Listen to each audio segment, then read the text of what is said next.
siang, masa liburan sakit. Nah, kembali lagi di acara Pakar Podcast Asli Lupa di Karana bersama saya Hana yang akan menemani kalian pada pagi hari ini. Nah, hari ini kita kedatangan teman-teman yang cantik, selalu ganteng nih. Dari mana ya Kak ya, kalau boleh tahu? Kami dari Forum Anak Daerah Kabupaten Buleleng. Forum Anak Daerah Kabupaten Buleleng. Wow, keren banget ya namanya ya. Mungkin kakak-kakak nih ya, ada yang bilang kalau tak kenal maka gak sayang. Kita akan bisa kenalan terlebih dahulu untuk sobat-sobat pakar yang ada di rumah. Halo teman-teman, kenalin aku Komarudin Valencia, dapat dipanggil Doni Valencia. Aku merupakan duta anak Kabupaten Buleleng Komisi Partisipasi. Salam kenal ya. Halo teman-teman, perkenalkan aku Desa Putri Desa Anandita, bisa dipanggil Desa dari PAD Buleleng. Aku selaku duta anak Kabupaten Buleleng Komisi Partisipasi. Salam kenal. Keren banget ya. Berarti di sini ada Doni dan juga ada Desa. Terima kasih ya udah mau datang di program KSP Asli Lupa di Karana kami. Nah, di sini nih sebelum kita mulai ke bincang-bincangnya, aku mau sedikit tahu ya. Mungkin teman-teman di rumah itu tidak banyak yang mengenal masalah PAD atau apa itu PAD, apa itu Forum Anak Daerah. Mungkin kalian bisa menjelaskan sedikit apa itu PAD atau mungkin kegiatannya seperti apa. Silakan. Ya, jadi Forum Anak Daerah itu lebih masuk ke yang namanya agentuasi atau pelopor dan juga pelapor dalam mengatasi permasalahan-permasalahan anak. Oke. Permasalahan anak ya. Tadi masuk ke remaja juga nih ya. Oke, masuk ke remaja tadi nih teman-teman. Ada satu topik yang mungkin udah kayak asing untuk para kita yang remaja-remaja, apalagi anak-anak SMA, SMP zaman sekarang ya. Apa dia? Topik-topik asmara, Kak. Topik-topik masalah percintaan, pacaran yang bisa dibilang ya. Kita sebagai anak bisa dibilang remaja, SMA, SMP pasti udah mengenal yang namanya rasa suka terhadap lawan jenis dan juga namanya pacaran gitu ya. Nah, di sini ada 10 istilah yaitu pacaran sehat. Mungkin kakak bisa menjelaskan apa itu definisi dari pacaran sehat agar teman-teman di rumah bisa tahu tuh pacaran sehat itu seperti apa. Nah kan? Oke, baik. Jadi menurut Doni, apa sih itu definisi dari pacaran sehat? Jadi pacaran sehat menurut itu di mana hubungan dua individu yang menjalin hubungan juga tentunya yang didasari dengan komunikasi yang baik, saling menghormati untuk menumbuhkan pertumbuhan relasi mereka. Oke, berarti kayak no toxic relationship berarti kan ya, nggak ada toxic-toxican ya. Oke, keren banget sih ya kalau pacaran sehat ini. Nah, kalau dari pacaran sehat ini biasanya kita sebagai anak remaja pasti memiliki tujuannya ya. Kita pasti punya tujuan kenapa kita berpacaran. Mungkin Doni atau Tisa mungkin bisa memberikan sedikit pendapatnya kayak kenapa kita itu pacaran, apakah pacaran itu bagus, itu yang bisa dibilang. Oke, coba silakan. Jadi pacaran itu yang paling sederhana adalah untuk membangun relasi, saling mengenal satu sama lain, juga kita belajar tahu karakter orang dari situ. Terus terkait baik atau enggaknya, sebenarnya kembali lagi itu ada yang namanya pacaran sehat. Kalau sudah pacaran sehat itu pasti baik ya, karena dia tujuannya juga positif, membangun semangat dan lain-lain. Tapi kalau pacarannya itu tidak sehat atau melenceng dari yang namanya pacaran sehat, itu dampaknya juga sudah pasti buruk. Jadi ada berarti ya pacaran sehat dan juga pacaran tidak sehat ya teman-teman. Jadi kalau misalnya kalian punya, saya bilang pacaran itu boleh ya, tapi kalau pacarannya sehat. Kalau tidak sehat, dampaknya bakal buruk. Nah, salah satu dampak buruknya ini pasti banyak banget ya. Kita bisa tahu itu dari kayak jatuhnya di bidang akademik dan sebagainya. Cuma ada tuh dampak buruk yang bisa dibilang kayak paling menakutkan lah bisa dibilang, itu tuh modelnya kayak sampai pernikahan dini pada anak ya kan. Benar kan kayak ya? Oke, pernikahan dini pada anak misalnya. Nah, karena pernikahan dini ini biasanya aku mau tahu itu faktor-faktor yang menyebabkan apa? Apakah cuma karena toxic relationship, apakah cuma karena berpacaran aja, atau mungkin ada faktor-faktor lainnya yang menyebabkan terjadinya pernikahan dini ini pada remaja lah bisa dibilang. Oke, jadi baik. Apa sih faktor yang mendasari pernikahan ini itu bukan hanya sekedar pacaran sehat, namun juga masalah pendidikan dan juga ekonomi. Terutama itu pendidikan. Misalnya, contohnya di Kabupaten Buleleng. Kabupaten Buleleng itu kan luas, jadi jangkauan untuk hasil pernikahan itu terkadang sulit ya. Entah itu karena jaraknya dan juga seperti itu. Jadi keterbatasan pendidikan juga menjadi salah satu faktor utama dari pernikahan sendiri ini. Lalu yang kedua itu ekonomi. Terkadang kita juga berpikir bahwa, kira-kira kalau pacaran, kalau pernikahan usia dini itu bisa nggak ya? kita bekerjasama sama pasangan kita untuk bisa membangun usaha. Oke, berarti bisa dari faktor pendidikan atau mungkin dari faktor ekonomi. Aku sedikit menyinggung yang di masalah apa ya, ekonomi. Mungkin di sini banyak yang dalam artian yang merasa kekurangan dalam artian ekonomi yang menyebabkan mereka tuh akhirnya berpikir kayak lebih baik kita pacaran aja, lebih baik kita nikah aja, dimana daripada untuk melanjutkan belajar sebenarnya. Nah itu biasanya kalau aku lihat dari dalam artian yang terjadi di masyarakat itu lalu benar ke pihak perempuannya. Karena di pihak masyarakat kalau menganggap kayak pihak perempuan tuh ngapain kalian belajar, ngapain kalian rumah tangga. Itu mungkin kalian punya pendapat sedikit di sana gitu mungkin. Oke, jadi buat yang dirugikan adalah pihak perempuan itu kita setuju banget karena memang seperti yang sudah disampaikan tadi, kalau ada yang namanya pernikahan ini itu pasti yang dirugikan pihak perempuan karena pihak perempuan itu tidak pernah belajar dan kawan-kawan. Itu juga merupakan salah satu faktor dari pernikahan ini, yaitu kurangnya edukasi gitu. Jadi banyak yang berpikir ya seperti itu tadi, kalau perempuan itu tidak harus belajar dan lain-lain. Itu juga salah satu faktor dari kurangnya edukasi kepada masyarakat bahwa perempuan dan laki-laki itu sama. Nah, kalau dari kurangnya informasi atau kurangnya edukasi ke masyarakat ya, berarti salah satu contoh edukasi yang mungkin diberikan ke masyarakat yang dalam artian dapat mengurangi tingkat tingginya ini pernikahan ini terjadi itu mungkin dari kalian bisa menjelaskan pendapat kalian masing-masing gitu. Ya, mungkin dalam edukasi ini kita kemas dalam namanya itu tutor sebaya. Karena tutor sebaya ini dapat menginfluence teman-teman kita karena kita juga masih sepantaran kan sebenarnya, jadi tidak ada istilahnya kalau sekarang itu boboyo. Oke, boboyo. Kita sebenarnya punya slogan ya di SMA 3 itu boboyo, jangan boboyo, dia boboyo, dia ngedali. Jadi nyambung sedikit kan ya. Nah, karena aku masih punya lanjut nih ke masalah pacaran sehat. Kalian contoh bentuk pacaran sehat itu tuh seperti apa sih? Itu masalahnya. Menurut kita mungkin pacaran sehat itu yang kayak gimana mungkin dari pasangannya harus kayak gimana, green flag-nya itu gimana gitu. Kalau dari kita sendiri pacaran sehat itu mungkin seperti yang tadi sempat disinggung Kak Doni adalah pacaran yang komunikasinya baik, pacaran yang untuk hal positif, selain membangun semangat. Juga pacaran sehat itu adalah pacaran yang tidak ada paksaan dan tekanan dari satu sama lain, sehingga mereka bisa menentukan batasan-batasan, misalnya batasan fisik, sampai mana mereka bisa bersentuhan. Seperti itulah yang disebut pacaran sehat gitu. Jadi ada batasan fisik, mungkin juga jam sampai jam berapa mereka bisa ketemu. Pokoknya pacaran yang baik lah ya. Ada batasan-batasan. Jadi misalnya nih kita lagi ya, misalnya tuh kamu punya pacar atau gimana dan kayak kamu pacar tuh pengen semacam quality time. Tapi kualitasnya itu kayak semacam sedikit mendesak lah bisa dibilang ya, kayak kamu bisa nggak quality time sama aku hari ini gitu modelnya. Itu menurut kalian apakah masuk ke toxic relationship atau modelnya kayak masih di pacaran sehat gitu? Mungkin kalau yang dengan paksaan itu kan maksudnya. Karena dengan apa? Karena tidak langsung si pihak salah satu ini memaksa salah satu pasangan itu untuk terus ketemu gitu. Harus terus quality time gitu kan ya.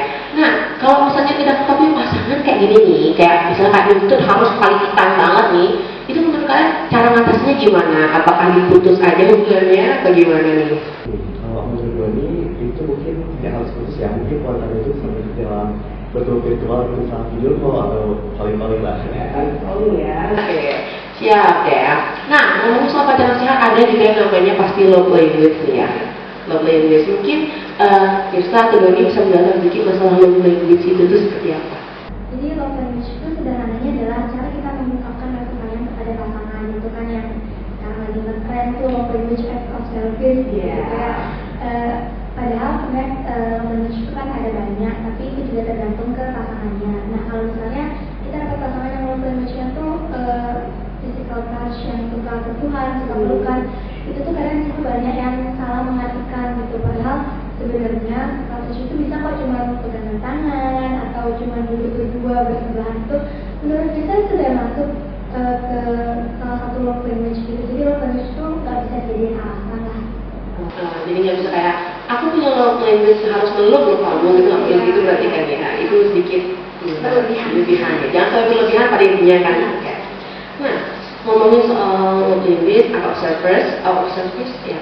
Lagi ada physical touch. Itu yang mananya yang memberikan hadiah, apakah bisa masuk juga ke work language mungkin? Oke, kalau yang namanya tulis itu saat itu dapat juga masuk ke work language. Nah itu gimana work language itu kan bentuk dari kasih sayang kita terhadap pasangan kita. Jadi memberikan hadiah juga masuk di dalam work language. Itu juga ya kalau dikasih hadiah sama pasangannya. Iya. Oke, lanjut nih ya.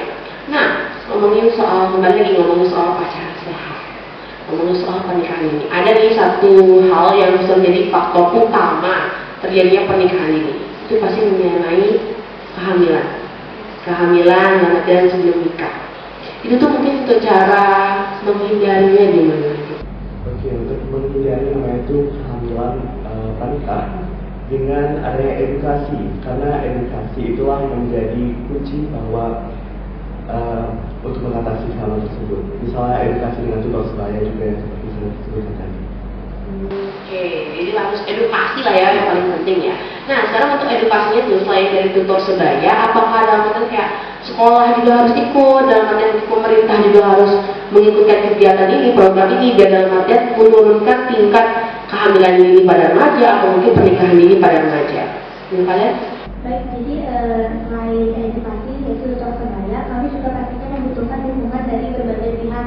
Yang paling kecil misalnya sekolah juga harus mempertegas peraturan-peraturan di sekolah tentang misalnya seperti itu tadi sentuhan atau mungkin berpacaran yang berlebihan itu. Menurut pusat sekolah harus bisa juga memberikan pengawasan yang lebih ketat lagi gitu kepada murid-muridnya. Terus buat pemerintah mungkin pemerintah bisa istilahnya mungkin edukasi juga sih, tapi edukasi itu dikemas dengan cara yang lebih baik ketimbang sosialisasi yang mungkin dianggap seperti tadi itu memboyer seperti itu. Jadi mungkin kita bisa butuh dukungan juga pastinya dari pemerintah, dari sekolah gitu. Oke, jadi setiap kegiatan itu pasti harus juga ada dukungan dari pihak yang lain juga ya, bukan bekerja sendiri lah dalam artian ya. Nah, juga masalah ini nih, ngomongin pacaran sehat. Menurut kalian nih yang lebih berdampak pacaran sehat, apa nih? Social relationship, pernikahan ini atau kehamilan ini itu lebih berdampaknya itu lebih kena ke pihak perempuan atau mungkin pihak laki-lakinya? Menurut kalian yang berdampaknya lebih kemana gitu? Kalau masalah social relationship, kalau itu juga pernikahan ini itu menurut lebih ke perempuan, karena dimana kita lebih sering masyarakat itu dengan budaya patriarki, di mana terkadang perempuan itu dianggap lebih rendah padahal tidak. Jadi kadang ya ada stigma yang menunjukkan kalau perempuan itu lebih ya atau mungkin kayak gimana. Nah, tapi nih kita udah ngomong soal dampak yang perempuan. Kalau misalnya dampak yang laki-laki ada mungkin ya. Dampak yang laki-laki mungkin ada pendapat dari kalian yang mungkin dia berdampak apa nih si pernikahan dini atau apa gitu pada si pihak laki-laki. Misal kalau ada laki-laki tersebut mengalami gangguan psikis misalnya, dia melakukan hal tersebut tanpa memikirkan terlebih dahulu, dan jadi setelah dampaknya muncul, memunculkan stres itu juga tak, dan itu juga berdampak kelanjutan, bahwa stres itu mungkin dapat mengacaukan pikirannya, moodnya, itu juga mungkin dapat menyebabkan konflik juga atau pasangan. Oke, jadi modalnya bisa kayak mengacaukan emosi si laki atau mungkin perempuan itu bisa dikacaukan emosinya. Nah, selain itu juga gini, kenapa disarankan untuk kita tuh tidak melakukan pernikahan dini atau mungkin dalam artian kayak janganlah hamil di luar nikah atau gimana gitu. Mungkin ada alasannya kenapa kita nggak boleh pernikahan dini gitu, Pak. Ini kalian sudah tahu. Jadi kenapa sih kita ada yang namanya peraturan dilarang nikah sebelum usia 19 tahun itu diatur pada undang-undang pernikahan. Saya lupa itu ayat berapa, pokoknya ada diatur pada undang-undang bahwa dilarang nikah sebelum usia 19 tahun itu karena untuk melindungi kesehatan dari kedua belah pihak, karena sebelum usia 19 tahun itu pasti keduanya belum matang secara emosional, belum matang secara fisik, belum lagi si laki-laki karena dianggap kepala keluarga harus bekerja mungkin menafkahi itu mereka dianggap belum mampu, si perempuan harus mengandung seperti itu karena kan usianya masih sangat rentan untuk mengandung. Jadi kenapa sih ditentukan itu, karena ya itu melindungi kedua belah pihak dari gangguan psikis, gangguan kesehatan. Nah, soal yang masalah gitu ya, mungkin dari kadang yang bicarakan tuh dia tuh merasa kurang perhatian, sehingga akhirnya dia masuk ke bisa bilang sisi inilah, sisi yang dalam artian kayak dia mau sama pacarnya, mau dapat sentuhan pacarnya, karena dibilang dia punya alasannya itu adalah kurangnya perhatian, mungkin perhatian dari orang tua atau sebagainya, yang buat dia kayak aku mau nyari perhatian di tempat lain. Jadi kadang nih perhatiannya ini kayak perhatian yang bisa dibilang berdampak buruk. Nah itu pendapat kalian terhadap teman-teman yang kayak gini nih, mungkin ada teman-teman yang merasakan gitu kayak aku pengen dapat perhatian nih, akhirnya dia berantem sama pacarnya yang mungkin dibilang tidak baik gitu, dalam dampak buruk. Itu menurut kalian gimana cara mengatasi teman-teman yang ini nih gitu, dan sebelum mereka terjerumus ke sisi yang negatif bisa dibilang seperti itu. Baik, jadi untuk teman-teman yang mungkin kekurangan perhatian dari keluarganya atau dari orang tuanya itu menurut saya itu sudah bukan ranah kami, karena orang tuanya juga ya memang itu masalah dia dengan orang tuanya, tapi terkait bagaimana dia mencari perhatian kepada orang lain itu yang menurut kita harus lebih diperhatikan lagi. Seperti tadi yang disampaikan Kak Doni, kurangnya kesadaran gitu. Jadi mereka berpikir perhatian itu cuma melalui sentuhan, entah itu pelukan dan lain-lain gitu. Padahal perhatian itu bisa kok berupa memberikan hadiah atau mungkin ketemu, berbicara, komunikasinya lebih dibuka, itu adalah salah satu bentuk perhatian juga. Cuman kembali lagi masyarakat banyak yang menganggap bahwa perhatian itu hanya berupa pelukan dan lain-lain. Oke, berupa kata-kata manis ya bisa dibilang ya. Oke, siap-siap. Dan juga perhatian itu nggak mungkin datang dari pasangan kita aja ya, mungkin bisa datang juga dari teman, bisa juga datang dari sahabat atau mungkin sibling, saudara dan sebagainya ya. Kadang mungkin kita sendiri yang lupa. Nah, untuk ngomongin soal gini nih, aku mau ngomongin soal selain kita berdampak dalam artian pernikahan dini itu bukan lagi bilang masalah stres nih kan ya, itu pasti dalam artian bakal bisa bilang kayak meningkatkan juga tingkat cerai, benar kan? Mungkin meningkatkan tingkat cerai mungkin dari pernikahan ini menurut kalian. Nah, cerai ini nih di kadang kita pernikahan itu melakukannya berakhir kemungkinan besar dengan cerai. Menurut kalian ini kenapa faktornya dia mereka tuh sampai bisa cerai? Mungkin kenapa ini faktor teman ke cerai karena pada dasarnya kita ketahui bahwa istilah pernikahan ini, di mana pernikahan di usia remaja kan, dan pernikahan ini dapat didasarkan dengan kurang matangnya emosional pada remaja, gitu kan. Jadi kurang emosional pada remaja akan menyebabkan konflik seperti KDRT gitu. Jadi KDRT masih juga ke sana. Nah, jadi kita udah ngomongin masalah edukasi, hal ini dan lain ini. Nah, kalau misalnya nih, apakah mungkin untuk pernikahan dini atau kehamilan di luar nikah ini terjadi kalau misalnya kita udah udah ngelakuin yang namanya pacaran sehat? Apakah mungkin ya? Kalau dari pendapat saya sendiri itu masih sangat memungkinkan ya, karena kembali lagi pernikahan dini itu faktornya bukan hanya dari pacaran yang tidak sehat, bisa jadi faktor ekonomi, bisa jadi faktor edukasi, bahkan bisa juga faktor budaya seperti itu. Jadi kan sekarang banyak kalau nikah ngikutin budaya itu dia nggak kena undang-undang seperti itu, jadi mereka bebas. Jadi memang masih sangat memungkinkan. Selain itu juga bisa dari jadi kehamilan sebelum nikah, dari kekerasan seksual dan lain-lain. Tidak cuma pacaran saya aja sebenarnya faktor dari pernikahan ini. Oke, nah jadi lanjutkan dampak yang bisa terjadi. Kita dari ngomongin dampak jika kita tidak mengetahui pacaran sehat, yang akan terjadi adalah pernikahan dini atau mungkin kehamilan pranikah. Ada nggak lagi dampaknya yang mungkin akan terjadi jika kita bisa bilang kurang edukasi terhadap yang namanya pacaran sehat? Gitu, ada ya? Oke, baik. Jadi misalnya kurangnya edukasi, mungkin dapat ditularkan namanya IFS atau infeksi menular seksual seperti gonorrhea dan yang lain-lain juga kan. HIV juga. Jadi masuk ke HIV yang itu masuk ke radikalisme. Kasian ya kalau misalnya kita masih remaja udah nyampe harus terkena yang namanya penyakit seksual gitu kan ya. Nah, ini misalnya kita udah kita tuh sebagai seorang remaja udah terjerumus bisa dibilang itu ke pernikahan ini, entah itu dalam artian ekonomi lah, edukasi atau budaya, kita tuh udah terjerumus ke pernikahan ini. Itu mungkin ada nggak cara untuk mengatasi mereka, dalam artian untuk mengurangi dampak buruknya kan, misalnya kesehatan mental mereka, bagaimana itu ada nggak caranya kita? Untuk mengatasi hal buruk itu tentunya ada caranya dong Kak, yang dimana itu kita dapat menjadi bila curang mereka misalnya mereka itu tidak ada perseteruan antara rumah tangga, dan juga kita dapat berikan mereka gimana cara menjaga komunikasi yang baik gitu. Oke. Tapi nih, kalau misalnya kita dalam artian ngomong pernikahan ini kan mereka pasti mendapatkan namanya stigma buruk ya dari masyarakat, kayak ngapain sih udah nikah aja, ngapain sih ini baru nggak belajar ya. Kadang itu pasti ada ngomong masyarakat.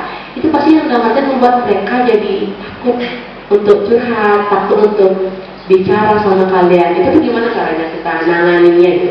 Kayak kita mau mereka bicara, tapi mereka takut bicara lagi sebenarnya. Gimana tuh caranya? Jadi kalau menurutku sendiri itu adalah hal yang wajar ya, karena menerima stigma negatif dari masyarakat itu pasti ada namanya rasa takut, rasa ingin menutup diri gitu. Tapi kembali lagi seperti yang tadi disampaikan Kak Dini adalah kita sebagai teman sebaya itu sangat dibutuhkan. Misalnya kita kan sama remaja nih, jadi kita ajak dia cerita seperti teman gitu, jangan menggurui juga, karena kadang kalau orang ini sudah banyak cerita malah yang dia ceritanya menggurui gitu. Jadi menurut kita memang sebaiknya sebagai teman sebaya gitu, kita cerita, kita sharing gimana sih, kita kasih mereka solusi dan jangan menggurui. Jadi ini kayak kita sharing dalam artian sama ya, tidak untuk menggurui, tidak untuk menjadi superior atau giniannya. Oke. Nah, sekarang ya mungkin kita mau masuk ke pesan-pesannya kalian terhadap pacaran saat ini, teman-teman di luar sana, biar kalian misalnya mereka menghindari yang namanya pernikahan dini. Mungkin ada pesan-pesan nih dari kalian. Jadi pesan saya itu yang pertama itu say no untuk pernikahan ini, karena yang utama itu adalah pacaran sehat, di mana kita bisa dapat mengutamakan first love language kita. Jadi buat teman-teman yang mungkin sekarang lagi pacaran gitu lah ya, seperti yang tadi dari sampaikan, mungkin ingat buat selalu menjaga batasan-batasan sampai mana kita boleh bersentuhan fisik dan ya, karena kita sendiri juga sudah tahu dampak-dampak dari apa sih dampak dari pacaran yang tidak sehat. Oke, baik, kita dapat kata-kata mutiara nih dari Doni dan juga Fresa. Terima kasih banyak ya. Nah, juga nih ya, untuk teman-teman di rumah ini, kita udah mendapatkan dalam artian ilmu dan juga Fresa mengenai apa itu pacaran sehat, dampaknya terhadap tubuh kalian, dampaknya terhadap mental kalian itu sudah dijelaskan tadi dengan jelas. Untuk tubuh misalnya kalian itu rentan, dalam artian kalian belum bisa yang namanya kehamilan, itu belum cocok untuk perempuan.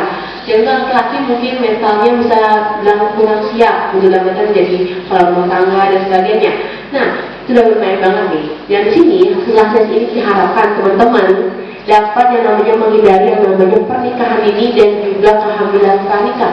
Karena sudah disebutkan tadi dampak-dampaknya juga nih ya teman-teman, ini harus yang namanya sharing-sharing. Jangan ada yang namanya menutup diri, dan juga kalian tuh harus mengerti yang namanya batasan terhadap kebutuhan kalian masing-masing, batasan privasi kalian seperti apa, dan juga love language itu juga ada berapa tadi kan? Ada 5. Ada 5 apa itu? Kamu tahu?